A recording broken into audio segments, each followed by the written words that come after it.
വളരെ ഖേദത്തോടുകൂടി കുമ്മനം ഉസ്താദ് ചോദിക്കുകയാണ്, നിങ്ങളോട് സ്നേഹമുള്ളത് കൊണ്ട് ഒരു ഇമാം എന്ന നിലയിൽ ഞാൻ നിങ്ങളോട് ചോദിക്കുകയാണ്, 5ാം ക്ലാസ്സിൽ മദ്രസയിൽ പഠിക്കുന്നതാകുന്ന പെൺകുട്ടികളെ എത്ര ഉപ്പമാര് വന്നുകൊണ്ടാണ് പറയുന്നത്, എന്റെ മകള് പ്രായപൂർത്തിയെത്തിയ ഉസ്താദെ, ഇനി ഞാൻ അവളെ മദ്രസയിലേക്ക് പറഞ്ഞു വിടുന്നില്ല. ആ കുട്ടിയെ പിന്നെ MBBS വിടുന്നു, അവിടെ പ്രായപൂർത്തി പ്രശ്നമല്ല. BDS പറഞ്ഞു വിടുന്നു, പ്രായപൂർത്തി പ്രശ്നമല്ല. നേഴ്സിംഗിന് പറഞ്ഞു വിടുന്നു, അവിടെയും പ്രായപൂർത്തി പ്രശ്നമല്ല. ഇവിടെ അങ്ങൊരു പ്രശ്നമില്ല. പിന്നെന്താ, മദ്രസയിൽ 5-ലെത്തിയപ്പോ പ്രായപൂർത്തിയായി. ബാക്കിയുള്ളടുത്ത് 50 പ്രാവശ്യം പ്രായപൂർത്തിയായി, ഒരു കുഴപ്പമില്ല. അല്ല, ചിന്തിച്ചു നോക്ക്, നമ്മുടെ ദീനീ ബോധം എത്രത്തോളം ഉണ്ട്. അവസാനം ഈ പെൺകുട്ടി എവിടെയെങ്കിലും ഒളിച്ചോടി പോകുമ്പോ എന്റെ ഒരിക്കൽ വന്നുകൊണ്ട് കഴിഞ്ഞ ദിവസം ഒരു പാവപ്പെട്ട സഹോദരൻ പൊട്ടിക്കരഞ്ഞുകൊണ്ട് പറയുകയാണ്, ഉസ്താദേ, ഞാൻ ആലപ്പുഴയിൽ നിന്നാണ് വരുന്നത്, അറിയുമോ ഉസ്താദേ എന്നെ? ഞാൻ ചോദിച്ചു എവിടെയാണ് താമസിക്കുന്നത്, സ്ഥലവും പേരും അദ്ദേഹം പറയുകയാണ്. അദ്ദേഹം പണ്ടൊരു ദിവസം 2-3 വർഷങ്ങൾക്ക് മുമ്പ് അദ്ദേഹത്തിന്റെ പ്രിയപ്പെട്ട പൊന്നുമോളെ MBAക്ക് വിടുന്ന സമയത്ത് വന്നുകൊണ്ട് ദ്വാരപ്പിച്ചത് ഞാൻ ഓർക്കുകയാണ്. ഞാൻ അദ്ദേഹത്തിന്റെ മകളുടെ കാര്യം ചോദിച്ചപ്പോൾ അദ്ദേഹം പറഞ്ഞു, ആ മകള് ഇന്നൊരു അന്യ പുരുഷനുമായി ഒളിച്ചോടണമെന്നുള്ള നീയത്തുമായി നിൽക്കുകയാണ്. കെട്ടിച്ചു കൊടുത്തില്ലെങ്കിൽ ഞാൻ അവനുമായി ഒളിച്ചോടും എന്ന് വാപ്പയോട് തുറന്നു പറയുന്ന ഒരു പെണ്ണുള്ള കാലഘട്ടം. എത്രത്തോളം പറയണമെങ്കിൽ ആ പെണ്ണിന് കൊടുക്കുന്ന ദീനീബോധം അത്രത്തോളം. അള്ളാഹു കാത്തുരക്ഷിക്കട്ടെ. ഈ MBA മകളെ വിടാൻ വേണ്ടി വാപ്പ വളരെയേറെ അധ്വാനിച്ചു, കഷ്ടപ്പെട്ടു, യാതനകൾ അനുഭവിച്ച് ലോൺ എടുത്തിരിക്കാൻ. അവളെ ഇത്രയും പഠിപ്പിച്ച് വലുതാക്കി അവസാനം അവൾക്ക് ജോലി റെഡിയാകും. ഈ കൂടെ പഠിച്ചതാകുന്ന പയ്യനോടൊപ്പം ഇതര സമുദായത്തിലെ സഹോദരനോടൊപ്പം നിങ്ങൾ കെട്ടിച്ചു തന്നില്ലെങ്കിൽ നമ്മൾ ഒളിച്ചോടാൻ തയ്യാറാണ് എന്ന് പറഞ്ഞു നിൽക്കണം പെണ്ണ്. ഞാൻ എന്ത് ചെയ്യും? ഞാൻ ചോദിച്ചോളൂ, എത്ര വരെ മദ്രസ വിട്ടു? അപ്പൊ പറയാം, മദ്രസ വിട്ടിട്ടില്ല. പിന്നെന്താ കൊടുത്തത്? അത് നാട്ടിലൊരു അരമൂല്യാരെ വിളിച്ചിട്ട് ഇടയ്ക്കിടയ്ക്ക് ട്യൂഷൻ കൊടുക്കുമായിരുന്നു. അത്രേ ഉള്ളൂ. ഒരു 15 മിനിറ്റ് അല്ലെങ്കിൽ 20 മിനിറ്റ് വിളിച്ചിട്ട് ഒരു ട്യൂഷൻ കൊടുക്കും. ട്യൂഷൻ സമ്പ്രദായം വേണ്ട എന്ന അർത്ഥത്തിലല്ല, പക്ഷേ മദ്രസയിലെ വിദ്യാഭ്യാസം അനിവാര്യമാണ്. നമ്മുടെ മദ്രസകളൊക്കെ നിലനിൽക്കുന്നത് അതിനു വേണ്ടിയാണ്. ഈ മദ്രസയിലേക്ക് നമ്മുടെ മക്കളെ എത്ര വരെ പഠിപ്പിക്കുവോ അത്ര വരെ. അത് 10ാം ക്ലാസ് വരെ ഉണ്ടെങ്കിൽ 10 വരെ പഠിച്ചാൽ തന്നെ ആളുകൾ പഠിച്ചവരെ പോലും പിഴച്ചു പോകുന്ന ഈ കാലഘട്ടത്തിൽ പഠിക്കാത്ത നമ്മൾ എവിടെ എത്തും? ചിന്തിച്ചു നോക്ക്. അതാ എനിക്ക് ചോദിക്കാറ്. 10 വരെ പഠിച്ചിറങ്ങിയ സഹോദരിമാര് പോലും ഇബ്ലീസ് വന്നുകൊണ്ട് വലയിൽ വീഴ്ത്തിക്കൊണ്ട് പിഴച്ചു പോകുന്ന ഈ കാലഘട്ടത്തിൽ തീരെ മദ്രസ വിദ്യാഭ്യാസം ഇല്ലാത്തതാകുന്ന സഹോദരിമാര് എവിടെയാണ് എത്തിച്ചേരുക? നബിയുനാ റസൂലുള്ളാഹി സ്വല്ലല്ലാഹു അലൈഹി വസല്ലമ തങ്ങൾ അതുകൊണ്ടാണ് ഓർമ്മപ്പെടുത്തുന്നത്, വലാ തുഅല്ലിമൂഹുന്നൽ കിതാബ് വഅല്ലിമൂഹുന്ന സൂറത്തൻ നൂർ. നിങ്ങളുടെ പ്രിയപ്പെട്ടതാകുന്ന സഹോദരിമാർക്ക് ഖുർആൻ പഠിപ്പിക്കണേ. ആ ഖുർആനിൽ നിന്ന് സൂറത്തുൻ നൂർ പഠിപ്പിക്കണേ എന്ന് നബിയുനാ റസൂലുള്ളാഹി. ഞാൻ എൻ്റെ പ്രിയപ്പെട്ട HMDയിലുള്ള ഉമ്മമാരോട്, സഹോദരിമാരോട്, രക്ഷകർത്താക്കളോട് സ്നേഹത്തോടുകൂടി ചോദിക്കട്ടെ, നമ്മുടെ പ്രിയപ്പെട്ടതാകുന്ന മക്കൾക്ക്, നമ്മുടെ പ്രിയപ്പെട്ടതാകുന്ന പെൺമക്കൾക്ക് ഖുർആനിലെ ആയത്തുകൾ, ഖുർആനിലെ സൂക്തങ്ങൾ എത്രത്തോളം പഠിപ്പിക്കാൻ നമുക്ക് സാധിച്ചിട്ടുണ്ട്. എത്രത്തോളം പഠിപ്പിക്കാൻ സാധിച്ചിട്ടുണ്ട്? ഫാത്തിഹ സൂറത്ത് അറിയോ മക്കൾക്ക്? മല്ലം യഖറ ബിഫാത്തിഹത്തിൽ കിതാബ്, ഫാത്തിഹ സൂറത്ത് ആരെങ്കിലും ഓതിയിട്ടില്ല എങ്കിൽ നമസ്കരിക്കുന്ന സമയത്ത് ഓരോ റക്അത്തിലും ഫാത്തിഹ സൂറത്ത് നല്ല വൃത്തിക്ക് ഓതാത്തവന്റെ നമസ്കാരം സ്വീകരിക്കില്ല എന്ന് നബിയുനാ റസൂലുള്ളാഹി. എല്ലാ റക്അത്തിലും ഓതണം, എല്ലാ റക്അത്തിലും ഫാത്തിഹ ഓതണം.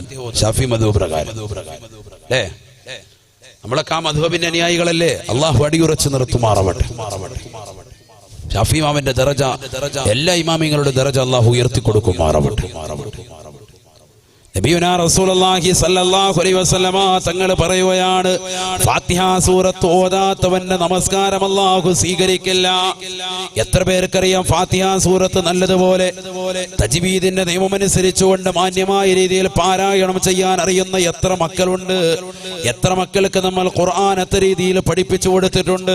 ഹബീബായ റസൂലുള്ളാഹി സ്വല്ലല്ലാഹു അലൈഹി വസല്ലമ തങ്ങൾ വീണ്ടും ഓർമ്മപ്പെടുത്തുകയാണ്, ആ ഖുർആൻ നിങ്ങൾ പഠിപ്പിക്കണേ, ഖുർആൻ മാത്രം പോരാ, ആ ഖുർആനിലെ എല്ലാ സൂറത്തുകളും നല്ലതുപോലെ ഓതാൻ അറിയാവുന്ന മക്കളാക്കി നിങ്ങൾ മാറ്റണേ. വെറുതെ ഖുർആൻ ഇങ്ങനെ അവിടെ ഇവിടെ തൊടുമ്പോൾ ഖുർആൻ അതൊക്കെ ഓതാ അറിയാം എന്ന് പറയും. എവിടെ ഖുർആൻ ഓതാ അറിയാം? ഖുൽ ഹുവല്ലാഹു സൂറത്ത് ആകെ അറിയാം. ഇതന്നെ ഇക്കാലത്ത് ഇങ്ങനെ റിപ്പീറ്റ് ചെയ്തുകൊണ്ടിരിക്കുന്നത്. വേറൊരു സൂറത്ത് അല്ലാഹ് അറിയില്ല.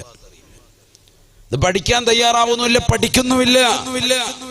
നബിയുനാ റസൂലുള്ളാഹി സ്വല്ലല്ലാഹു അലൈഹി വസല്ലമ തങ്ങൾ പറയുകയാണ്, നിങ്ങൾ ഖുർആൻ ഓതണേ, ആ ഖുർആനിൽ നിന്ന് പെൺമക്കളെ സൂറത്തുൻ നൂർ പഠിപ്പിക്കണേ എന്ന് നബിയുനാ റസൂലുള്ളാഹി സ്വല്ലല്ലാഹു അലൈഹി വസല്ലം. സൂറത്തുൻ നൂർ പെൺമക്കൾക്ക് പഠിപ്പിച്ചു കൊടുക്കണേ നബിയുനാ റസൂലുള്ളാഹി.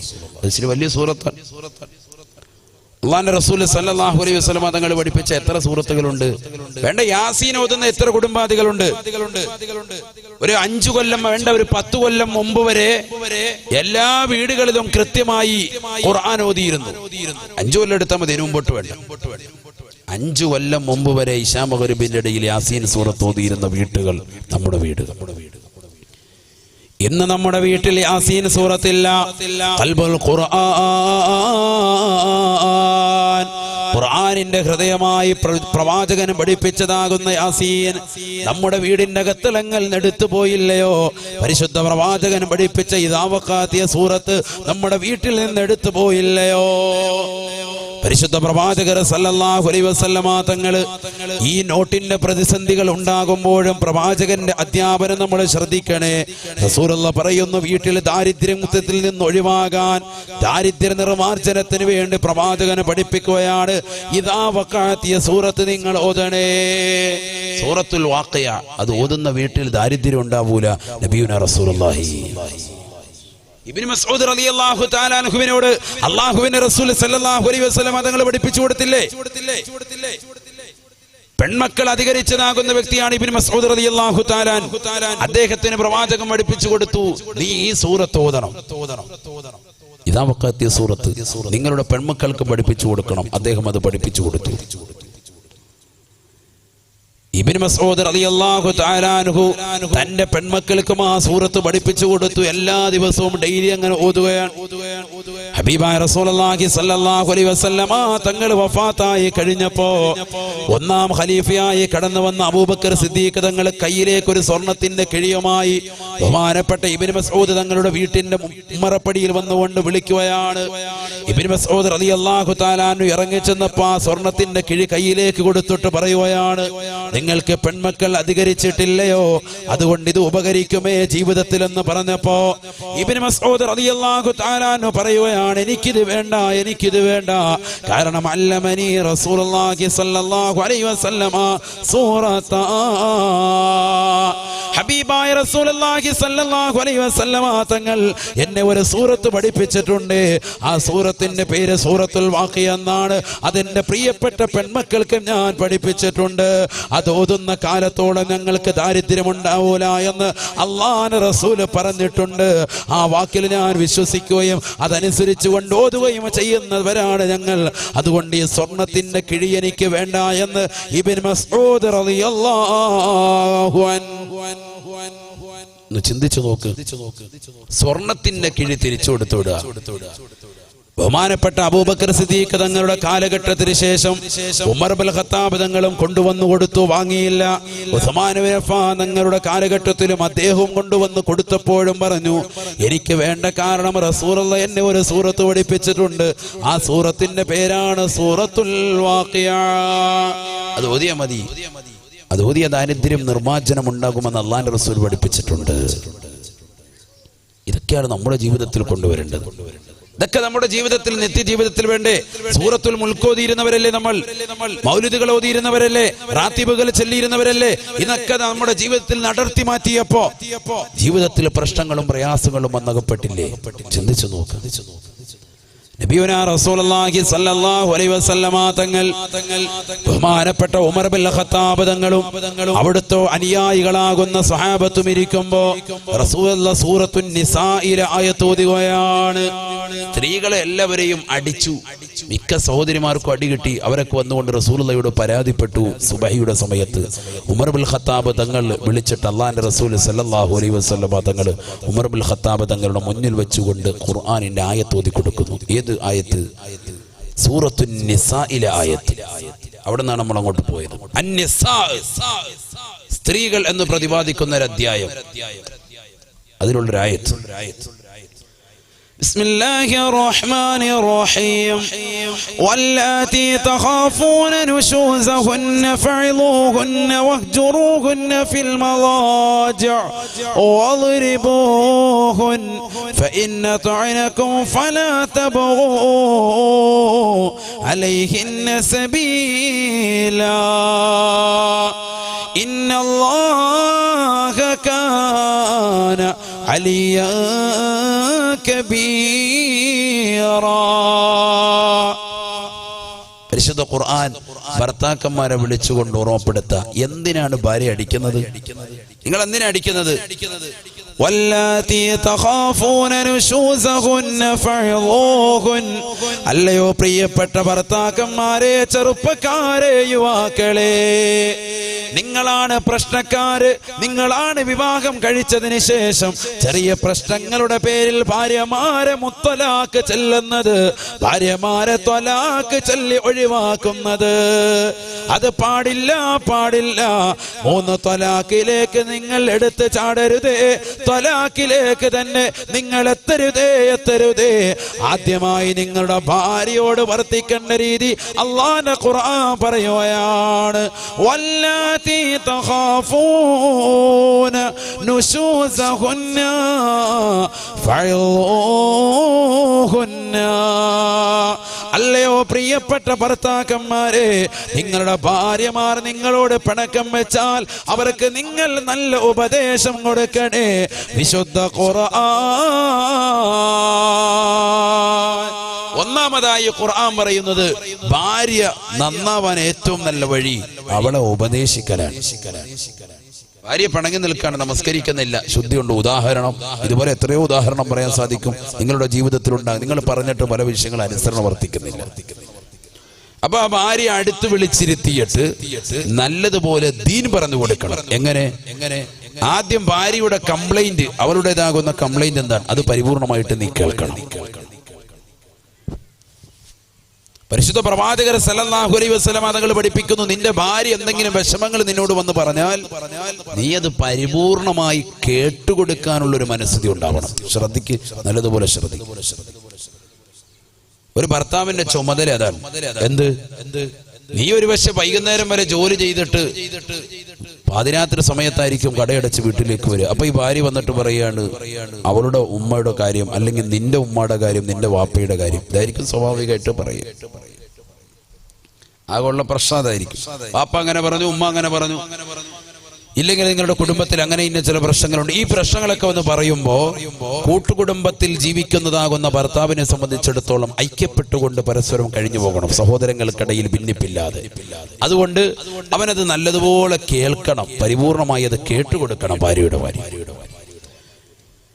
കേട്ടതിന് ശേഷം ദീനിയായ വശം നീ ചിന്തിക്കണം. നിന്റെ ഉമ്മയെക്കുറിച്ചായിരിക്കും, നിന്റെ വാപ്പയെക്കുറിച്ചായിരിക്കും അവിടെ പരാതി ഉണ്ടാകുക. ആ പരാതി ഇൻഷാ അല്ലാഹ് ഞാനത് തീർത്തുകൊള്ളാം എന്ന അവസാനമായിട്ട് നീ സൊല്യൂഷൻ പറഞ്ഞാൽ നിന്റെ ഭാര്യയുടെ 100% പ്രശ്നങ്ങൾ പരിഹരിക്കപ്പെടുകയാണ്. ഇത് അധിക ചെറുപ്പക്കാർക്കും ഉണ്ടാകുന്ന പ്രശ്നം എവിടെയെന്നറിയോ? ഭാര്യ വന്നുകൊണ്ട് കേസ് അവതരിപ്പിക്കുമ്പോൾ തന്നെ ആദ്യം തന്നെ ചാടിക്കയറുക. എന്റെ വാപ്പ അങ്ങനെയൊന്നും പറയൂല, ഉമ്മ അങ്ങനെയൊന്നും പറയൂല, ഇല്ലെങ്കിൽ അവരങ്ങനെയൊന്നും ചെയ്യൂല എന്ന് പറഞ്ഞുകൊണ്ടുള്ള നിന്റെ ചാട്ടം അത് വേറൊരു കൊലത്തിലേക്ക് പോകുള്ളൂ. അപ്പോഴാണ് അടിയുണ്ടാകുക. അവൾ 1 പറയും, നീ 3 പറയും, അവൾ 4 പറയും, 5 പറയും, അവസാനം നീ 2 അടി അടിക്കും. പിന്നെ അവളെ നേരെ പാക്ക് ചെയ്ത് കെട്ടിയ സാധനം എല്ലാം എടുത്തുകൊണ്ട് നേരെ ഒരു വണ്ടിയിൽ കൊണ്ട് അവളൊരു വീട്ടിലേക്ക് ഉമ്മറപ്പടിയിൽ കൊണ്ട് ഇറക്കിയിട്ടിട്ട് ഒരു കട്ടൻ ചായ പോലും കുടിക്കാതെ ഇറങ്ങി നീങ്ങു പോരും. പെണ്ണിന്റെ വാപ്പായും ഉമ്മായും കുടുംബക്കാരെല്ലാം കൂടെ ആകെ അങ്കലാപ്പായി. ഫോൺ വിളിച്ചിട്ട് ഇവ സ്വിച്ച് ഓഫ് ചെയ്തിരിക്കുകയാണ്. ദിവസങ്ങൾ കഴിഞ്ഞു, മാസങ്ങൾ കഴിഞ്ഞു. അവസാനം ചർച്ച ചെയ്യുമ്പോൾ മാസങ്ങൾ കഴിഞ്ഞതല്ലേ, ഇനി ഞങ്ങൾ രണ്ടുപേരും മാറി നിൽക്കാൻ പഠിച്ചു എന്ന അർത്ഥത്തിൽ ഭാര്യയും ഭർത്താവാകുന്ന സഹോദരൻ അവൾ ഇത്രയും നാളെ മാറി നിന്നില്ലേ, എന്നെ ഇതുവരെ അവൾ വിളിച്ചിട്ടുമില്ല, അതുകൊണ്ട് അവൾ ഇനി മാറി നിൽക്കട്ടെ എന്ന രീതിയിൽ ഭർത്താവ് നിൽക്കുമ്പോൾ ഈ ചെറിയ പ്രശ്നം പർവ്വതീകരിക്കപ്പെട്ട് ത്വലാഖിലേക്ക് എത്താം. ചെറിയ വിഷയമായിരുന്നു സംഭവം. ചർച്ച ചെയ്തിരുന്നെങ്കിൽ അത് പരിഹരിക്കാമായിരുന്നു. പക്ഷെ അത് ചർച്ച ചെയ്യാതെ ദിവസങ്ങളോളം മാസങ്ങളോളമായിട്ടായിട്ട് അവസാനം അത് 3 ത്വലാഖ് ചൊല്ലി ഒഴിവാക്കുന്ന ഒരവസ്ഥയിലേക്കാണ് ഇന്ന് കേരളത്തിൽ നടക്കുന്ന 100% പ്രശ്നങ്ങൾ. ചെറിയ വിഷയങ്ങളാണ്, അതൊക്കെ ചർച്ച ചെയ്ത് വലുതാക്കി, ഇല്ലെങ്കിൽ മാറി നിന്ന് വലുതാക്കി. ഒരു ചെറിയ പ്രശ്നം ഉണ്ടാകുമ്പോൾ ഭാര്യയുടെ സാധനങ്ങൾ കെട്ടിപ്പൊതിഞ്ഞിട്ട് അവളെ വീട്ടിലേക്ക് കൊണ്ടേയാക്കാൻ ഒരു ഖുർആനും പറയുന്നില്ല, ഒരു ഹദീസും പറയുന്നില്ല. ഒരു ഉലമാക്കളും അങ്ങനെ പ്രസ്താവന നൽകിയിട്ടില്ല. ഭർത്താവാകുന്ന നിന്നെ സംബന്ധിച്ചിടത്തോളം വിവാഹ ജീവിതം എങ്ങനെ കൊണ്ടുപോകണം എന്നതിനെ കുറിച്ച് നീ പഠിക്കണം. അല്ലാതെ 1-2 അശ്ലീല പടങ്ങൾ കണ്ടിട്ട് ഇതാണ് കുടുംബജീവിതം എന്ന് മനസ്സിലാക്കിയിട്ട് അത്തരത്തിലുള്ള സിനിമാ ഗാനങ്ങളും സിനിമാ നടങ്ങളും കാണിക്കുന്നതാകുന്ന ജീവിതം കൊണ്ട് നിന്റെ പ്രിയപ്പെട്ട ഭാര്യയുമായിട്ട് പന്ത് തട്ടിക്കൊണ്ടുള്ള ജീവിതമാകരുത് എന്നുള്ള കാര്യം ഞാൻ ഉറപ്പെടുത്താൻ. വിവാഹ ജീവിതം എന്താണെന്ന് പഠിക്കണം. എങ്ങനെയാണത് സഹാബത്ത് കൊണ്ടുപോയത്, എങ്ങനെയാണ് താബികൾ അത് കൊണ്ടുപോയത്, എങ്ങനെയാണ് ഉലമാക്കൾ അത് കൊണ്ടുപോയത്, എങ്ങനെയാണ് പ്രവാചകന്മാരത് കൊണ്ടുപോയത്, ഇത് നീ പഠിക്കൽ അനിവാര്യമാണ്. ആദ്യമായിട്ട് നിന്റെ ഭാര്യയ്ക്ക് നല്ല ഉപദേശം കൊടുക്കണം. പരിശുദ്ധ ഖുർആൻ, വല്ലാതി തഖാഫൂന നുശൂസഹുന്ന ഫഇളൂഹുൻ, അല്ലയോ പ്രിയപ്പെട്ട ഭർത്താക്കന്മാരെ, ചെറുപ്പക്കാരെ, നിങ്ങളുടെ ഭാര്യമാർ നിങ്ങളോട് പിണക്കം വെച്ചാൽ അവരോട് നല്ല ഉപദേശത്തിൽ വർത്തിക്കണേ എന്ന് പരിശുദ്ധ ഖുർആൻ. മാന്യമായ ഉപദേശം കൊടുക്കണം. അതാണ് ഭർത്താവിനെ സംബന്ധിച്ചിടത്തോളം. നിന്റെ മാന്യത നീ അത് കീപ്പ് ചെയ്യണം. ചീത്ത പറയാൻ പാടില്ല. ചീത്ത വിളിക്കാൻ എവിടെയും ഖുർആൻ പറഞ്ഞിട്ടില്ല, എവിടെയും പ്രവാചകരും പഠിപ്പിച്ചിട്ടില്ല. ഇതാര് പഠിപ്പിച്ചോ? ഇതാരാണ്? നിന്റെ നാവ് നീ സൂക്ഷിച്ചാൽ നീ രക്ഷപ്പെട്ടു. അത് പെണ്ണിനെ സംബന്ധിച്ചും അങ്ങനെ തന്നെയാണ്. നരകത്തിൽ അല്ലാഹുവിന്റെ റസൂൽ സല്ലല്ലാഹു അലൈഹി വസല്ലം തങ്ങൾ കണ്ടത്, ഏറ്റവും കൂടുതൽ കണ്ടത് സ്ത്രീകളെയാണ്. നബിയുനാ റസൂലുള്ളാഹി ഖാല റസൂലുള്ളാഹി സല്ലല്ലാഹു അലൈഹി വസല്ലം റഅയ്തു النار ورأيت أكثر أهلها النساء. ഹബീബായ റസൂലുള്ളാഹി സല്ലല്ലാഹു അലൈഹി വസല്ലം തങ്ങൾ അല്ലാഹുവിന്റെ റസൂൽ ഓർമ്മപ്പെടുത്തുകയാണ്, പ്രവാചകൻ പഠിപ്പിക്കുകയാണ്. റഅയ്തു النار, ഞാൻ നരകം കണ്ടുപോയി സാബ. വറഅയ്തു അക്സറ അഹ്ലിഹാ അന്നിസാ, ആ നരകത്തിൽ ഏറ്റവും കൂടുതൽ ഞാൻ എന്നെ കണ്ണുകൊണ്ട് കണ്ടത് സ്ത്രീകളെയാണ്, വർഗത്തെയാണെന്ന് നബിയുനാ റസൂലുള്ളാഹി. ഖാലൂ, സഹാബത്തുടനെ അല്ലാഹുവിന്റെ റസൂലിനോട് ചോദിച്ചു അത്രേ, അയുക്ഫിർന നബിയേ, അവരല്ലാഹുവിനോട് നന്ദികേട് കാണിച്ചത് കൊണ്ടാണോ ഈ ലോകത്തിന്റെ സൃഷ്ടികർത്താവായ, ഈ ലോകത്തിന്റെ ജഗന്നിയന്താവായ, ഈ ലോകത്തിന്റെ സർവേശ്വരനായ പടച്ചറപ്പിനോട് നന്ദികേട് കാണിച്ചിട്ടാണോ അവരെ നരകത്തിലേക്ക് കൂടുതലായി കാണപ്പെട്ടത് എന്ന് അല്ലാഹുവിന്റെ റസൂലിനോട് ചോദിക്കുമ്പോ ഹബീബായ നബി തങ്ങൾ പറയുകയാണ്, റബ്ബിനോടും നന്ദികേട് കാണിക്കുന്നവരാണ്, അവരുടെ ഭർത്താക്കന്മാരോട് നന്ദികേട് കാണിക്കുന്നവരാണ്. എങ്ങനെയുള്ളവരെന്നറിയുമോ? ഹബീബായ നബി തങ്ങൾ പറയുകയാ, സ്വന്തം ഭർത്താവിനെ കുറിച്ച് നാട്ടുകാരോട്, അയൽവാസികളോട്, കൂട്ടുകാരികളോട് മോശപ്പെട്ട കമന്റുകൾ രേഖപ്പെടുത്തുന്ന പെണ്ണാണ്. ഹബീബായ നബി തങ്ങൾ പറഞ്ഞില്ലയോ, ഇന്നി ലൗ ബഗദുൽ മർആ തഖറുജു മിൻ ബൈതിഹാ തജറു ദൈലഹാ വതസ്തകി അൻ സൗജിഹാ. തന്റെ പ്രിയപ്പെട്ട ഭർത്താവിനെ കുറിച്ച് അനാവശ്യമാകുന്ന കമന്റുകൾ രേഖപ്പെടുത്തിക്കൊണ്ട് കൂട്ടുകാരികളോട്, നാട്ടുകാരോട് മോശപ്പെട്ടതാകുന്ന രീതിയിൽ വർത്തമാനം പറഞ്ഞു നടക്കുന്ന പെണ്ണുണ്ടോ, അവളെ എനിക്ക് കാണണ്ട എന്ന് നബിയുനാ റസൂലുള്ളാഹി. ഹബീബായ നബി തങ്ങളെ പഠിപ്പിക്കുകയാണ്, പെണ്ണേ, എനിക്ക് നിന്നോട് വല്ലാത്ത ദേഷ്യമാണ്. ഇന്നീല ഉബഗിദുൽ മർആ, നിശ്ചയം ഒരു പെണ്ണിനോട് എനിക്ക് വല്ലാത്ത ദേഷ്യമാണ്. എങ്ങനത്തെ പെണ്ണെന്നറിയുമോ? തഖറുജു മിൻ ബൈതിഹാ, അവളുടെ പാവപ്പെട്ട ഭർത്താവുണ്ട്, അവൾക്ക് വേണ്ടി പ്രവാസ ലോകത്ത് കഷ്ടപ്പെടുന്നവരാണ്, അവൾക്ക് വേണ്ടി ദൈനംദിന ജീവിതത്തിന് വേണ്ടി രാവിലെ സുബഹിയുടെ ബാങ്ക് മുഴങ്ങുമ്പോ HMD കോളനിയിൽ നിന്ന് അതാ പാവപ്പെട്ട പാവപ്പെട്ട സഹോദരൻ നമസ്കാരം കഴിഞ്ഞുകൊണ്ട് കട തുറക്കാൻ വേണ്ടി പുറപ്പെടുന്ന സഹോദരനാ, കൂലിത്തൊഴിലാളിയാകുന്ന ചെറുപ്പക്കാരനാണ്. അവൻ വീട്ടിലേക്ക് മടങ്ങുന്നത് വരെ പ്രയാസം അനുഭവിച്ചുകൊണ്ട് കഷ്ടപ്പെടുമ്പോ ആ ഭർത്താവിനെ മറന്നിട്ട് മറ്റുള്ളവരുടെ കൂടെ വർത്തമാനം പറഞ്ഞിരിക്കുന്ന പെണ്ണുങ്ങളുണ്ടോ? കാമുകന്മാരുമായി ചാറ്റിംഗ് നടത്തുന്നതാകുന്ന സഹോദരിമാരുണ്ടോ? ഹബീബായ നബി തങ്ങൾ പറയുകയാണ്, അവളെ എനിക്ക് വല്ലാത്ത ദേഷ്യമാണ്. അവൾ വീട്ടിൽ നിന്ന് ഭർത്താവിന്റെ അനുമതിയില്ലാതെ ഇറങ്ങുന്നവളാ, അണിഞ്ഞൊരുങ്ങി ഇറങ്ങുന്നവളാണ്. അവളുടെ തുണിയുടെ കോന്തൽ നിലത്തുകൂടി വലിച്ചടച്ചുകൊണ്ട് നടക്കുന്നവളാണ്. ഈ ഹദീസിനെ വിശദീകരിച്ചുകൊണ്ട് മുഹദ്ദിസുകൾ ഉലമാക്കൾ രേഖപ്പെടുത്തുകയാ, അറിയണേ അവള് പോകാത്ത വഴികളില്ല, അവള് പോകാത്ത മാളുകളില്ല, അവള് പോകാത്തതാകുന്ന പാർക്കുകളില്ല, അവള് പോകാത്ത കടൽ തീരങ്ങളില്ല, അവള് പോകാത്ത റെസ്റ്റോറന്റുകളില്ല, അവള് പോകാത്ത മോട്ടലുകളില്ല, അവള് പോകാത്ത ഹോട്ടലുകളില്ല, അവള് കഴിക്കാത്തതാകുന്ന ഭക്ഷണങ്ങളില്ല. ഭർത്താവില്ലാത്ത സമയത്ത് കറക്കമാണ്. അത്തരത്തിലുള്ള പെണ്ണുങ്ങളെ എനിക്ക് കണ്ണിൽ കണ്ടുകൂടാ എന്ന് നബിയുനാ റസൂലുള്ളാഹി സല്ലല്ലാഹു അലൈഹി വസല്ലം. അല്ലാഹു കാത്തിരക്ഷിക്കുമാറാവട്ടെ. അല്ലാഹു കാത്തിരക്ഷിക്കട്ടെ. ഒരു പെണ്ണിനെ സംബന്ധിച്ചിടത്തോളം ഭർത്താവിനെ അനുസരിച്ചുകൊണ്ട് പരിശുദ്ധമാകുന്ന റമദാനിലെ നോമ്പനുഷ്ഠിച്ചുകൊണ്ട് 5 വഖത്ത് നമസ്കാരങ്ങൾ കൃത്യമായി നിർവഹിച്ചുകൊണ്ട് ഇബാദത്ത് അനുഷ്ഠിച്ചുകൊണ്ട് വീടിന്റെ അകത്തളങ്ങളിൽ കഴിഞ്ഞാൽ അവൾക്ക് സ്വർഗമാണ് നബിയുനാ റസൂലുള്ളാഹി. അത്തരത്തിലുള്ള ഉമ്മമാര് നമ്മുടെ നാട്ടിലുണ്ട്. അല്ലാഹു കബൂലാക്കുമാറാവട്ടെ, അല്ലാഹു സ്വീകരിക്കുമാറാവട്ടെ. നമ്മുടെ സഹോദരിമാർ, നമ്മുടെ ഭാര്യമാരൊക്കെ അത്തരത്തിലാണ്. അല്ലാഹു അത് സ്വീകരിക്കുമാറാവട്ടെ, അല്ലാഹു സ്വീകരിക്കട്ടെ.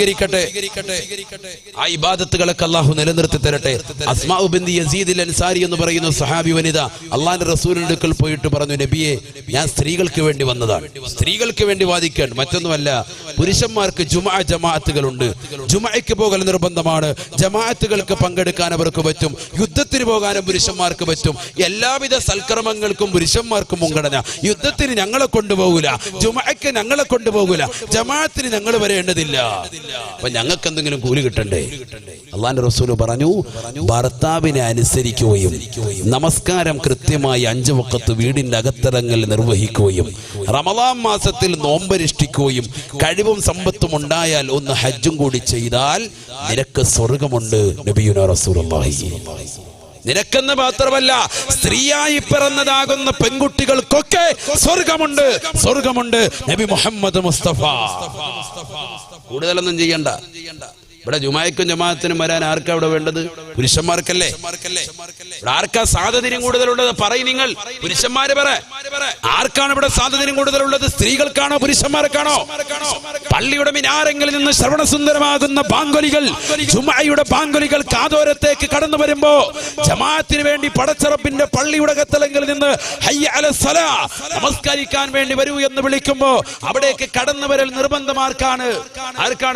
പുരുഷന്മാരാകുന്ന നമ്മളെ സംബന്ധിച്ചിടത്തോളം.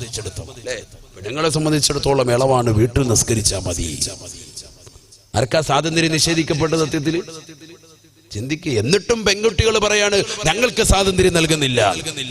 നിങ്ങൾ ഇതൊന്നും ചെയ്യണ്ട, നിങ്ങൾ വീട്ടിൽ തന്നെ ഇത് നിസ്കരിച്ചാൽ മതി, ഇബാദത്തെടുത്താൽ മതി, ഭർത്താവിനനുസരിക്കുക, നോമ്പ് പിടിക്കുക, കൃത്യമായി വീട്ടിലെ കാര്യങ്ങൾ പരിലാളിക്കുക, നിങ്ങൾക്ക് സ്വർഗം. കണ്ട എത്ര സന്തോഷമാണ്, ചിന്തിച്ചു നോക്ക്, എത്ര സന്തോഷമാണ്. മാത്രമല്ല, സ്ത്രീകളെ സംബന്ധിച്ചിടത്തോളം അവരുടെ ശരീരത്തിൽ നിന്ന് എല്ലാ മാസവും കൃത്യമായി പുറപ്പെടുന്ന രക്തമുണ്ട്, പീരീഡ് ടൈമുണ്ട്. അത് 6-7 ദിവസം നീണ്ടു നിൽക്കും. ആ 6-7 ദിവസത്തിൽ അവൾ നമസ്കരിക്കേണ്ടതില്ല. പരിശുദ്ധ പ്രവാചകൻ നബി മുഹമ്മദ് മുസ്തഫ നമസ്കരിക്കേണ്ടതില്ല.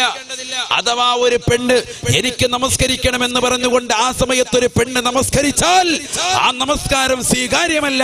ആ ചെയ്തതിന്റെ പേരിൽ അവർക്ക് ശിക്ഷ കൊടുക്കുക. കൊടുക്കുകയാണ് നബിയുനാ റസൂലുള്ളാഹി. ലോകത്ത് ഇതുവരെ ഒരു മതമുണ്ടോ? വെല്ലുവിളിച്ചുകൊണ്ട് ചോദിക്കാൻ, ലോകത്ത് സ്ത്രീകൾക്ക് സ്വാതന്ത്ര്യം കൊടുത്ത ഇത്തരത്തിലൊരു മതമുണ്ടോ? സ്ത്രീകൾക്ക് മാസമുറയുണ്ടാകുന്ന സന്ദർഭത്തിൽ പോലും ഇബാദത്തുകൾ ചെയ്യേണ്ടതില്ല, വീടിന്റെ അകത്തലങ്ങൾ അവർ വിശ്രമിക്കട്ടെ എന്ന് പറഞ്ഞ മതമാണ് പരിശുദ്ധ ശരീഅത്തുൽ ഇസ്ലാം. അതേ സമയത്ത് ഭർത്താവാകുന്ന നമ്മളോട് പറയുന്നു, ഭർത്താക്കന്മാരാകുന്ന നമ്മളോട് പറയുന്നു, നീ യാത്രാമധ്യേ നിന്റെ വാഹനം അപകടത്തിൽപ്പെട്ട്, അല്ലാഹു നമ്മുടെ അപകടങ്ങളെ തൊട്ട് കാത്തിരക്ഷിക്കുമാറാവട്ടെ, അപകടത്തിൽപ്പെട്ട് നിന്റെ തലച്ചോറ് പൊട്ടി നിന്റെ ശരീരത്തിൽ നിന്ന് ധാരധാരയായി രക്തം വാർന്നൊഴുകിയാലും, നിന്റെ കുടൽമാല വെളിയിൽ വന്നാലും, നാളെ സുബഹിയുടെ ബാങ്കൊലി നിന്റെ കർണപുടത്തിലെ കലയൊലി കൊള്ളുമ്പോ നിന്റെ മേൽ പടച്ചറപ്പ് പറയുന്നു, ജമാഅത്തിന് വന്നില്ലെങ്കിലും നീ നമസ്കരിക്കണം, നിനക്ക് ബോധമുണ്ടെങ്കിൽ എന്ന് പഠിപ്പിച്ച മതമാണ് പരിശുദ്ധ ശരീഅത്തുൽ ഇസ്ലാം. പുരുഷന്മാരോട് കർശനത, എന്നാൽ സ്ത്രീകളുടെ ശരീരത്തിൽ നിന്ന് ഒരു ചെറിയ രക്തം പുറപ്പെടുന്നതിന്റെ പേരിൽ ദിവസങ്ങളോളം അവളോട് പറയുന്നു, നീ നമസ്കരിക്കേണ്ടതില്ല. ആർക്കാണ് ഇവിടെ സ്വാതന്ത്ര്യം കൊടുത്തത്? ചിന്തിക്ക. എന്താ നിങ്ങൾ ചിന്തിക്കാത്തത്? നിങ്ങളുടെ ബുദ്ധി വല്ലവർക്കും പണയം വെച്ചോ? എന്താ നിങ്ങൾ ചിന്തിക്കണ്ടേ? ആഴ്ചയിൽ ദിവസങ്ങളോളം ഉണ്ടാകുന്ന, ആഴ്ചയിൽ നീണ്ടു നിൽക്കുന്ന രക്തകണങ്ങൾ പുറപ്പെടുന്നതിന്റെ പേരിൽ, അതും ഒരുപാടില്ല, ചെറുതായ രീതിയിൽ പുറപ്പെടുന്ന രക്തകണങ്ങളുടെ പേരിൽ അവൾ നമസ്കരിക്കേണ്ടതില്ല. നമസ്കരിക്കുന്ന നമസ്കാരം അസാധുവാക്കുകയാണ്. നമസ്കരിക്കുന്നതിന്റെ പേരിൽ ഒരു ഇബാദത്ത് അവൾ ചെയ്താൽ, ആ സമയത്ത് അവൾ പ്രവർത്തിച്ചാൽ അതിനുവേണ്ടി ശിക്ഷ കൊടുക്കുകയാണ് പരിശുദ്ധ ശരീഅത്തുൽ ഇസ്ലാം. എന്നാൽ അപകടത്തിൽപ്പെട്ട് തലച്ചോറ് പൊട്ടിയൊഴുകുന്നു, ബോധമുള്ളതാകുന്ന വ്യക്തിയാണ് എങ്കിൽ ബാങ്ക് വിളിക്കുന്ന സമയത്ത് നിന്നോട് പറയുന്നു, പുരുഷനാകുന്ന എന്നോടും നിങ്ങളോടും പറയുന്നു, നമസ്കരിക്കണം നീ. എന്നിട്ടും ഇവിടെ ചാനലുകളിൽ തട്ടമിട്ടതാകുന്ന ഉമ്മമാര് കയറിയിരുന്നിട്ട് പറയുന്നു, ഈ പരിശുദ്ധ ദീനിൽ ഞങ്ങൾക്കൊരു സ്വാതന്ത്ര്യവുമില്ല. സത്യത്തിൽ വിവരമില്ലാത്തത് കൊണ്ടല്ലേ? സത്യത്തിൽ അറിവില്ലാത്തത് കൊണ്ടല്ലേ? പഠിക്കണ്ടേ എന്താണ് ദീനി എന്ന്? പരിശുദ്ധ ശരീഅത്തുൽ ഇസ്ലാം എന്തിനാണ് പർദ്ദ ധരിച്ചുകൊണ്ട് ഉമ്മമാര് നടക്കണമെന്ന് പറയാനുള്ള കാരണം? എന്തിനാണ് നമ്മുടെ പ്രിയപ്പെട്ട സഹോദരിമാര് അർദ്ധനഗ്നരായി നടക്കരുത്, ശരീരം മുഴുവൻ മറച്ചു നടക്കണമെന്ന് പറയുന്നതിന്റെ സാരാംശം എന്താണ്? ഇതിരിക്കുന്ന പണ്ഡിതന്മാര് പറഞ്ഞതാണോ? ഉലമാക്കളെ രേഖപ്പെടുത്തിയതാണോ? അബ്ദുസ്സലാം ലത്തീഫിയുടെ വാക്കാണോ? കുമ്മനം ഉസ്താദിന്റെ വാക്കാണോ? ഏതെങ്കിലും പണ്ഡിതന്മാരുടെ വാക്കാണോ? ഇത് പരിശുദ്ധ പ്രവാചകനും അള്ളാഹുവും കൂടി തീരുമാനിച്ചതല്ലേ? അള്ളാഹുവിന്റെ കലാമല്ലേ? ഇത് പ്രവാചകൻ വെളിപ്പെടുത്തിയതല്ലേ? അള്ളാഹുവും അവന്റെ റസൂലും ഒരു കാര്യം തീരുമാനം പറഞ്ഞാൽ പിന്നെ അതിലേക്ക് ഒരു വിശ്വാസിയും ഒന്നും മാറി ചിന്തിക്കാൻ പാടില്ല. വിശ്വാസിയെ സംബന്ധിച്ചിടത്തോളം പിന്നെ മാറി ചിന്തിക്കുന്നവരാരായിരിക്കും? മുനാഫിക്കുകളായിരിക്കും. അള്ളാഹു കാത്തിരക്ഷിക്കട്ടെ. കപടവിശ്വാസികളായിരിക്കും. അള്ളാഹു കാത്തിരക്ഷിക്കട്ടെ. അതുകൊണ്ട് നിന്റെ ഭാര്യ പ്രശ്നം ഉണ്ടാക്കി വരുമ്പോ നല്ല രീതിയിൽ അവൾക്ക് ദീൻ പറഞ്ഞു കൊടുക്കുക. പ്രശ്നങ്ങളൊക്കെ കേട്ടിട്ട് ഇതൊക്കെ കുടുംബജീവിതത്തിൽ ഉണ്ടാകും, നിനക്കറിയൂലേ റസൂലുള്ളാഹിന്റെ ജീവിതം എന്താ? സല്ലല്ലാഹു അലൈഹി വസല്ലം. ഭർത്താവിനോട് എനിക്ക് ഒരു ജോലിക്കാരി വെച്ച് തരണം, ഇതാണെന്ന് പറയാം. പാവപ്പെട്ട ഭർത്താവാണ്, ഒരു വല്ലാത്ത ബുദ്ധിമുട്ടിലൂടെയാണ് അദ്ദേഹം ജീവിതം മുന്നോട്ട് പോകുന്നത്. അദ്ദേഹത്തിന് പറഞ്ഞു കൊടുക്കാം, നല്ല നല്ല ചരിത്രങ്ങളില്ലേ? എത്ര ചരിത്രങ്ങളുണ്ട്. ബഹുമാനപ്പെട്ട ഫാത്തിമ ബീവി റളിയല്ലാഹു തആല അൻഹ ഹബീബായ റസൂലുള്ളാഹി സ്വല്ലല്ലാഹു അലൈഹി വസല്ലമ തങ്ങളുടെ അടുക്കലേക്ക് കടന്നു വരുകയാണ്. ഹബീബായ നബി തങ്ങളോട് പറയുകയാണ്, യാ റസൂലല്ലാഹ്, നബിയേ നബിയേ എന്റെ കയ്യിലേക്കൊന്ന് നോക്കണേ നബിയേ. ഹബീബായ നബി തങ്ങൾ ഫാത്തിമ ബിയുടെ കൈ പരിശോധിച്ചു നോക്കുമ്പോ തഴമ്പ് വന്നിട്ട് പൊട്ടിയിട്ട് രക്തകണങ്ങൾ അതാ പുറപ്പെട്ടിരിക്കുകയാണ്. ഫാത്തിമ ബീവി റളിയല്ലാഹു തആല അൻഹയുടെ കൈ കണ്ടുകൊണ്ട് റസൂലുള്ളാഹി കരയുകയാണ്. റസൂലുള്ളാഹി ചോദിച്ചു, മോളെ എന്ത് പറ്റി? ഫാത്തിമ ബീവി പറയുകയാണ്, യാ റസൂലല്ലാഹ്, അല്ലാഹുവിന്റെ റസൂലേ, എന്റെ പ്രിയപ്പെട്ട ഉപ്പ ജോലിയുടെ ഭാരമാണ്, ജോലിയുടെ ഭാരമാണ്. ഭർത്താവിനെ കുറിച്ചുള്ള പരാതിയല്ല, മറിച്ച് എന്റെ വീട്ടിൽ ഞാൻ അരയ്ക്കുന്നതാകുന്ന കല്ല്, മാവരയ്ക്കുന്ന കല്ലിലിട്ട് ഇങ്ങനെ പിടിച്ച് എന്റെ കൈ, മാർദ്ദവമുള്ള കൈയല്ലേ, കട്ടിയുള്ള കൈയല്ലല്ലോ. ഈ മാർദ്ദവമുള്ള കൈ അങ്ങോട്ട് പൊട്ടി, അത് തഴമ്പ് വന്ന ആ തഴമ്പ് പൊട്ടിയിട്ടുണ്ട്. അള്ളാന്റെ റസൂൽ സല്ലല്ലാഹു അലൈഹി വസല്ലം കൈ പിടിച്ച് ചുംബിച്ചിട്ട് പറഞ്ഞു, എന്തിനാ മോള് വന്നത്? അതിവിടെ യുദ്ധത്തിൽ ചെറുപിടിക്കപ്പെട്ടതാകുന്ന കുറച്ച് അടിമകളെ കിട്ടിയെന്ന് അവിടുത്തെ എനിക്ക് അറിഞ്ഞു കിട്ടി. കുറച്ച് അടിമകളെ അള്ളാന്റെ റസൂൽ സല്ലല്ലാഹു അലൈഹി വസല്ലം കിട്ടി, യുദ്ധത്തിന് ശേഷം കിട്ടിയതാണ്, ഒനീമത്ത് സുത്തിൽപ്പെട്ടതാണ്. അതിൽ നിന്ന് ഒരടിമ ഒന്ന് വീട്ടിലേക്ക് കിട്ടിയാൽ റാഹത്തായിരുന്നു. വീട്ടിലെ ജോലി കുറച്ച് ദിവസത്തേക്ക്, 1-2 ദിവസത്തേക്കൊന്ന് റാഹത്തായിട്ട് ശരിയാവും. അള്ളാന്റെ റസൂൽ പറഞ്ഞു, മോള് പോയിക്കോ, ഞാൻ അങ്ങോട്ട് വരാം. ആരാ ഫാത്തിമ ബീവി? ആരെ ഫാത്തിമ ബി? ഈ ഫാത്തിമ ബീബി റളിയല്ലാഹു തആല അൻഹയാണ് വിവാഹം കഴിഞ്ഞ ദിവസത്തിൽ ധരിച്ചിരുന്നതാകുന്ന കുപ്പായത്തിൽ 18 സ്ഥലങ്ങളിൽ കീറലുണ്ടായിരുന്നു. അത് തയ്ച്ചാണ് വെച്ചിരുന്നത് എന്ന് ചരിത്രം രേഖപ്പെടുത്തുക. വിവാഹ സുദിനത്തിലിട്ടിരുന്ന വസ്ത്രം, നല്ലൊരു വസ്ത്രം പോലും കൊടുക്കാനില്ല അല്ലാഹുവിന്റെ റസൂൽ സല്ലല്ലാഹു അലൈഹി വസല്ലം. സ്വന്തം മകളുടെ വിവാഹം സ്വർഗീയ സ്ത്രീകളുടെ നേതൃപടവും അലങ്കരിക്കുന്നതാകുന്ന നമ്മുടെ ഹെനിയ വ്യക്തിയും മഹദി ഫാത്തിമ ബീബി റളിയല്ലാഹു തആല അൻഹയുടെ ജീവിതം പഠിക്ക്. കീറത്തുണി, ആ കീറത്തുണികൾ കണ്ടം വെച്ചതാകുന്ന തുണികളാണ് എത്ര സ്ഥലത്ത്? 18 സ്ഥലങ്ങളിൽ തയ്ച്ചു വെച്ചിട്ടുണ്ടായിരുന്നു ഫാത്തിമ ബീബി റളിയല്ലാഹു. വീട്ടിലേക്ക് പോകുമ്പോൾ, ഭർത്താവിന്റെ വീട്ടിലേക്ക് പോകുമ്പോൾ 4 സാധനങ്ങളാണ് അല്ലാഹുവിന്റെ റസൂൽ കൊടുത്തുവിട്ടത്. 4 സാധനങ്ങൾ. അത് ഡൂറോഫ്ലെക്സിന്റെ ബ്രെഡ് ആയിരുന്നില്ല, അതല്ല തലയിണയായിരുന്നില്ല. മറിച്ച് അല്ലാഹുവിന്റെ റസൂൽ സല്ലല്ലാഹു അലൈഹി വസല്ലം തങ്ങൾ കൊടുത്തുവിട്ടത് മാവ് അരയ്ക്കാനുള്ളതാകുന്ന ഒരു കല്ല്. മാവ് അരയ്ക്കാൻ വേണ്ടി ഉപയോഗിക്കുന്ന ഒരു കല്ല്. ആ കല്ല് ആട്ടിയിട്ടാണ് ഇപ്പൊ കൈ പരുവത്തിലായി. അല്ലാഹുവിന്റെ റസൂൽ കൊടുത്തുവിടുക. വീട്ടിൽ ജോലിക്ക് വേണ്ടി, മകൾക്ക് വേണ്ടി കൊടുത്തുവിടുന്ന സാധനങ്ങൾ. നമ്മളൊക്കെ പെണ്ണിനെ കെട്ടിച്ചു വിട്ട് 2 ദിവസം കഴിയുമ്പോഴത്തേക്ക് പോകും. ഒരു ഫംഗ്ഷൻ ഉണ്ട് അല്ലേ? ഒരു അലമാര കൊണ്ടുപോകും, ഒരു ഫ്രിഡ്ജ് കൊണ്ടുപോകും, അങ്ങനെ കുറെ പരിപാടികൾ. അല്ലാഹുവിന്റെ റസൂൽ സല്ലല്ലാഹു അലൈഹി വസല്ലം തങ്ങൾ ആദ്യം കൊണ്ട് പോകുമ്പോൾ തന്നെ കൊടുത്തുവിടുന്നതാണ് ഇതൊക്കെ. എന്തൊക്കെ? ഒരു അരയ്ക്കാനുള്ളതാകുന്ന ഒരു കല്ല്, മാവരയ്ക്കാനുള്ള ഒരു കല്ല്. വെള്ളം ഭർത്താവിന് ഒഴിച്ചു കൊടുക്കാനുള്ളതാകുന്ന ഒരു കൂജ, ചെറിയൊരു കൂജ. വലിയ കൂജ ഒന്നുമല്ല, ചെറിയൊരു കൂജ. പിന്നെ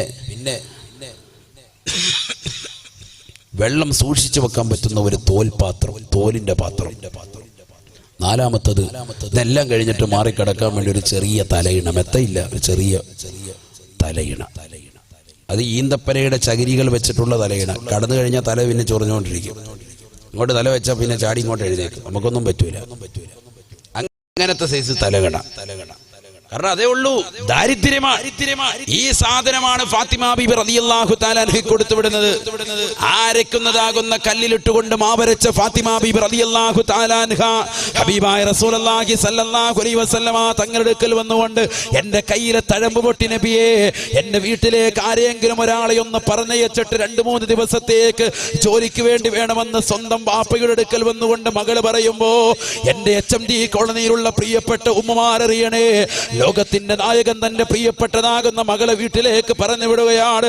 ഹബീബായ നബി തങ്ങളെ കുറച്ചു കഴിഞ്ഞുകൊണ്ട് ആ വീട്ടിലേക്ക് കടന്നു ചെല്ലുമ്പോ പനിച്ചു വിറച്ചുകൊണ്ട് അലിയാർ തങ്ങളുടേതാകുന്ന ചാരത്തിരിക്കുന്ന ഫാത്തിമാവിയുടെ ചാരത്തേക്ക് ഒരു പുതപ്പെടുത്തിട്ട് അലിയാർ തങ്ങളാകുന്ന മരുമകനെയും തന്റെ പ്രിയപ്പെട്ട മകളാകുന്ന സ്വർഗീയ സ്ത്രീകളുടെ നേതൃപടവും അലങ്കരിക്കുന്ന തന്റെ പ്രിയപ്പെട്ട മകളാകുന്ന ഫാത്തിമയെയും ഒരു പുതപ്പിന്റെ കീഴിലേക്ക് ചേർത്ത് പിടിച്ചിട്ട് ഹബീബായ നബി തങ്ങൾ പറയുകയാണ്, നിങ്ങൾക്കൊരു ജോലിക്കാരൻ നൽകുന്നതിനേക്കാൾ കയ്യിലെ തഴമ്പ് പൊട്ടിയിട്ട് ചോരയൊലിച്ചു കൊണ്ടിരിക്കുന്ന പ്രിയപ്പെട്ട മകളുടെ കൈ പിടിച്ചിട്ട് ചേർത്ത് പിടിച്ചൊരു ചുംബനം കൊടുത്തിട്ട് കണ്ണീരിൽ ചാലിച്ചുകൊണ്ട് പ്രവാചകന് പറഞ്ഞു കൊടുക്കുന്ന വചനം എന്റെ പ്രിയപ്പെട്ട HMD കോളനിയിലുള്ള ഉമ്മമാര് പഠിച്ചു വെക്കണേ, ജീവിതത്തിൽ കൊണ്ടുവരണേ. ഹബീബായ നബി സല്ലല്ലാഹു അലൈഹി വസല്ലമ തങ്ങൾ പറയുകയാണ്, പൊന്നുമോളെ, ഭൗതിക ജീവിതം നമ്മൾ ആഗ്രഹിക്കരുത്. ഈ ദുന്യവിയായ ജീവിതം നമുക്ക് നശിക്കാനുള്ളതാണ്. ഈ ദുന്യവിയായ ജീവിതം നമുക്ക് നശിക്കാനുള്ളതാണ് പൊന്നുമോളെ. ഖുൽ സുബ്ഹാനല്ലാഹ് 33 മറ വൽഹംദുലില്ലാഹ് 33 മറ വല്ലാഹു അക്ബർ 33 മറ. ഉറങ്ങാൻ കിടക്കുന്നതാകുന്ന തന്റെ പ്രിയപ്പെട്ട പൊന്നുമോളോടും ഉറങ്ങാൻ കിടക്കുന്നതായ പ്രിയപ്പെട്ട മരുമകനോടും പറയുകയാണ്, അല്ലയോ പ്രിയപ്പെട്ട മക്കളെ, നിങ്ങൾ ചെല്ലേണ്ടത് ലാ ഇലാഹ ഇല്ലല്ലാഹ് എന്ന മഹത്തായ കലിമത്തോടൊപ്പം നിങ്ങൾ ഉറക്കെ ചെല്ലേണ്ടത് സുബ്ഹാനല്ലാഹ് 33 ആണ്, അൽഹംദുലില്ലാഹ് 33 ആണ്, അല്ലാഹു അക്ബർ 33 ആണ്. അത് നിങ്ങളുടെ കൈവെള്ളയിലേക്ക് ചെല്ലിയിട്ടൊന്ന് ഊതണേ. ഒരു ഫാത്തിഹയും ഇഖ്ലാസും ഖുൽ ഹുവല്ലാഹു അഹദും ഖുൽ അഊദു ബിറബ്ബിൽ ഫലക്കും നാസും ഓതിയിട്ട് നിങ്ങളുടെ കൈവെള്ളയിൽ ഊതിയിട്ട് നിങ്ങളുടെ ശിരസ് മുതൽ കാല് വരെ ഒന്ന് തടകണേ. നിങ്ങൾക്ക് ദുനിയാ ദുനിയാവിലുണ്ടാകുന്ന സർവ്വവ്യസനങ്ങളെക്കാൾ, നിങ്ങളുടെ പ്രയാസങ്ങളെക്കാൾ, നിങ്ങളുടെ ദുഃഖങ്ങളെക്കാൾ നിങ്ങൾക്കത് ഏറ്റവും കൂടുതൽ ഉപയുക്തമാണെന്ന് നബിയുനാ റസൂലുള്ളാഹി. ഇന്നൊരു ചെറിയ പ്രശ്നമുണ്ടാകുമ്പോ വീട്ടിലേക്ക് ഓടി വന്നുകൊണ്ട് ഭർത്താവിനെ ചീത്ത വിളിക്കുന്ന, ഭർത്താവിനെ കുറിച്ച് മോശത്തരം പറയുന്ന പെങ്ങളെ, എന്റെ വാപ്പയ്ക്കതുണ്ട്, എന്റെ വാപ്പയ്ക്ക് സ്വർണമുണ്ട്, എന്റെ വാപ്പയ്ക്ക് സ്വർണ്ണക്കടയുണ്ട്, എന്റെ വാപ്പ പണക്കാരനാണ്, എന്റെ വാപ്പ വലിയ മുതലാളിയാണെന്ന് പറഞ്ഞുകൊണ്ട് സ്വന്തം പാവപ്പെട്ടതാകുന്ന ഭർത്താവിനെ മറന്നിട്ട് മറ്റുള്ളവർക്ക് വേണ്ടി വീട്ടിലേക്ക് പിടിവാശി പിടിച്ചുകൊണ്ട് ചെറിയ പ്രശ്നങ്ങളുടെ പേരിൽ ഇറങ്ങിന്നിരിക്കുന്ന പെങ്ങളെ, പഠിച്ചു വെക്കണേ, പഠിച്ചു വെക്കണേ. എത്ര വലിയ ദാരിദ്ര്യമായിരുന്നിട്ടും ഫാത്തിമ ബീവി ഭർത്താവാകുന്ന അലിയാർ തങ്ങളെ ഉപേക്ഷിക്കുന്നില്ല. ആ ഭർത്താവിനോടൊപ്പം ജീവിച്ച് മരിച്ചവളാണ് ഫാത്തിമ ബീവി റളിയല്ലാഹു തആല അൻഹയെങ്കിൽ എന്റെ പ്രിയപ്പെട്ട ഭർത്താക്കന്മാരോട് എനിക്ക് ഓർമ്മപ്പെടുത്താനുള്ളത് റസൂലുള്ളാഹിയുടെ അധ്യാപനമാണ്. നിങ്ങളുടെ പാവപ്പെട്ട ഭാര്യമാർ നിങ്ങളോട് പിണക്കം വെച്ചാൽ, ദീനിയായ വിഷയങ്ങൾ ഭാര്യമാർ നിങ്ങളോട് പിണങ്ങിക്കഴിഞ്ഞാൽ അവരെ ചീത്ത വിളിക്കരുതേ, അവളെ ശകാരിക്കരുതേ, അവളെ അടിക്കരുതേ, തൊഴിക്കരുതേ. ആദ്യമായി അവളോട് വർത്തിക്കേണ്ടത് അല്ലാഹുവിന്റെ ഖുർആൻ പറയുകയാണ്, അവൾക്ക് നിങ്ങൾ നല്ല ഉപദേശം കൊടുക്കണേ, നല്ല ഉപദേശം കൊടുക്കണേ. വിശുദ്ധ ഖുർആൻ. ഒരു കാര്യം നമ്മൾ ഇതുവരെ പറഞ്ഞത്, പത്തന്റെ സമയം കഴിഞ്ഞ് 1.25 മണിക്കൂറായി. അവൾ ശ്രദ്ധിക്കുന്നില്ലേ? എന്താ ബക്കറ്റ് ഒരു അല്ലേ? ഇവർക്കിപ്പോ ബക്കറ്റ് ഒന്നും വിരിക്കണ്ടെന്ന് തോന്നുന്നു. അവർക്കിപ്പോ ഇത് എങ്ങനെ കുറച്ച് അറിവ് കിട്ടിയത്. വേഗം കൊണ്ടോ. ബിസ്മില്ലാ. ഇന്ന് സമാപന ദിവസമാണ്. അതുകൊണ്ട് എല്ലാവരും ഇൻഷാ അല്ലാഹ് കാര്യമായി സംഭാവന കൊടുക്കുക. അള്ളാഹു സ്വീകരിക്കട്ടെ, അള്ളാഹു കബൂലാക്കുമാറാവട്ടെ. നമ്മുടെ വിഷമങ്ങളും പ്രയാസങ്ങളും ഒക്കെ അള്ളാഹു നീക്കി തരട്ടെ. അപകടങ്ങളെ തൊട്ട്, ദുരിതങ്ങളെ തൊട്ട്, വിപത്തുകളെ തൊട്ട്, കാലവിപത്തുകളെ തൊട്ട് അള്ളാഹു കാത്തുരക്ഷിക്കട്ടെ. ബിസ്മില്ലാഹിർ റഹ്മാനിർ റഹീം. ഇബ്രാസുൽ ഇസ്ലാം സംഘത്തിന് ഒരുപാട് നല്ല നിയ്യത്തുകളുണ്ട്. ഈ പരിപാടിയുടെ മിച്ചം കിട്ടുന്ന വിഹിതം അവർ ഈ മദ്രസയ്ക്ക് വേണ്ടി കൊടുക്കണമെന്നുള്ള നിയ്യത്താണ്, നല്ല നിയ്യത്താണ്. നമ്മൾ പഠിച്ചുകൊണ്ടിരിക്കുന്നു, നമ്മൾ മനസ്സിലാക്കിക്കൊണ്ടിരിക്കുന്നത് തന്നെയാണ് ഈ കാലഘട്ടത്തിൽ നമ്മുടെ മക്കൾക്ക് കൊടുക്കേണ്ട ദീനിയായ വിദ്യാഭ്യാസം. ആത്മീയ എത്ര വേണമെങ്കിലും കൊടുക്കും, ഭൗതിക എത്ര വേണമെങ്കിലും കൊടുക്കാം, പക്ഷേ ആത്മീയം നിർത്തിവെച്ചിട്ട് കൊടുക്കാൻ പാടില്ല. ആത്മീയതയിൽ ഊന്നിയ വിദ്യാഭ്യാസം രണ്ടും വേണം. ഈ കാലഘട്ടത്തിൽ രണ്ടും വേണം. അള്ളാഹു നമ്മുടെ മക്കൾക്ക് നൽകി അനുഗ്രഹിക്കട്ടെ. ഉറക്കാമീൻ പറയും മുഅ്മിനീങ്ങളെ, അള്ളാഹു നൽകി അനുഗ്രഹിക്കട്ടെ. അള്ളാഹു നമ്മളെ സ്വീകരിക്കുമാറാവട്ടെ. നമ്മുടെ മക്കളെയൊക്കെ അള്ളാഹു സാലിഹീങ്ങളിൽ സാലിഹാത്ത് ഉൾപ്പെടുത്തട്ടെ. ഈ കൊടുക്കുന്ന സദഖയിലൂടെ പാരത്രിക ലോകത്ത് വിജയം അള്ളാഹു നൽകി അനുഗ്രഹിക്കട്ടെ. വെറുതെ കൊടുക്കരുതേ, നിങ്ങൾ നല്ല നിയ്യത്ത് വെച്ച് കൊടുക്കിൻ. നിയ്യത്തുൽ മുഅ്മിനി ഖൈറും മിൻ അമലിഹി ശഫീഉനാ റസൂലുള്ളാഹി. അള്ളാഹുവിന്റെ റസൂൽ സല്ലല്ലാഹു അലൈഹി വസല്ലം തങ്ങൾ പറഞ്ഞു, നല്ല പ്രവർത്തനങ്ങളെക്കാൾ ഉപകാരം ചെയ്യും നല്ല നിയ്യത്ത് മനസ്സിൽ കരുത്. അതുകൊണ്ട് കൊടുക്കുന്നതിന് മുമ്പ് എന്റെ ആഖിബത്ത് നന്നാകുക, എന്റെ മക്കള് സാലിഹീങ്ങളാകുക, അള്ളാഹുവിന്റെ ദീനിന്റെ കലാലയങ്ങൾക്ക് വേണ്ടി ബിസ്മില്ലാ. ഈ പരിശുദ്ധമാക്കപ്പെട്ട ഇൽമിന്റെ മജ്ലിസ് സംഘടിപ്പിച്ചു. വളരെ മഹത്തരമാകുന്ന മജ്ലിസ്. ഇതുപോലെയുള്ള മജ്ലിസുകളാണ് നമുക്കുണ്ടാവേണ്ടത്. ഇന്ന് നഷ്ടപ്പെട്ടുകൊണ്ടിരിക്കുന്നത്, ഇന്ന് അന്യം വന്നുകൊണ്ടിരിക്കുന്നത് ഇത്തരത്തിലുള്ള ഇൽമിന്റെ മജ്ലിസുകളാണ്. വെറുതെ തമാശ പറഞ്ഞ് കുറെ പാട്ടുപാടി പോകുന്നതിലല്ല, ഇൽമു പഠിക്കുക. ഖുർആനിലൂടെ ഹദീസ് ഓതിയിട്ട്, ഖുർആൻ ഓതിയിട്ട് നമ്മൾ ഇൽമു പഠിക്കുക. പരിശുദ്ധ ഖുർആനാണ് ഞാൻ ഈ ഓതുന്നത്. അതുകൊണ്ട് നമ്മുടെ ഹൃദയത്തിൽ മാറ്റൊരു സൃഷ്ടിക്കണം. അല്ലാഹു തൗഫീഖ് തരട്ടെ.